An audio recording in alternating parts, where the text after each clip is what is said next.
2015, tatong aya hopi druk pa ambulansya atende mas ko 8.500 llamadas e tur aya esa gita subi.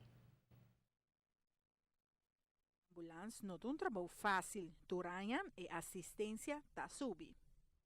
Sempre nós pedimos para o momento que não há ambulância que usuário de sirene para tudo isso aqui voorrang para sobre que não está por nada tem isso aqui não está para ir no sítio mais livre para dar assistência e no momento que tem que ir ao hospital.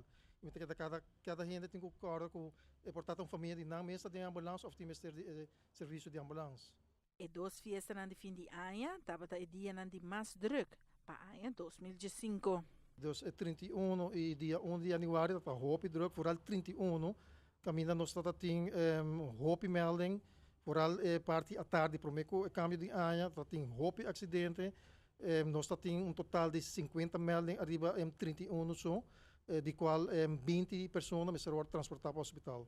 Lo qual está vuurwerk, nós não há caso de vuurwerk, pero se nós tem caso de queimadura, precisa mais a base de gente não está preparar comida.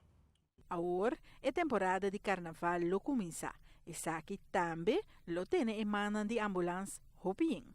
A Riberuta de carnaval nós temos 3 ambulâncias e Riberuta para fora de carnaval nós temos 3 ambulâncias.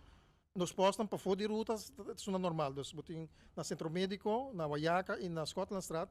A Riberuta é eigenlijk tour cruzada grande na Riberuta. Então, local nós pedimos para a gente não lague aqui livre, por motivo que esse é o único acesso não tem para a ruta de carnaval.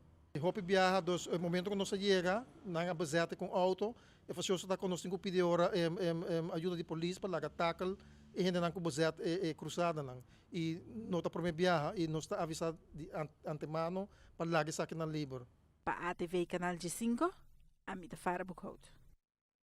El team de ambulancia Arriba camina constantemente y te brinda servicio profesional en la comunidad de Aruba. En el momento que tiene actividad grande, pero también lo quiere atender en ruta regular.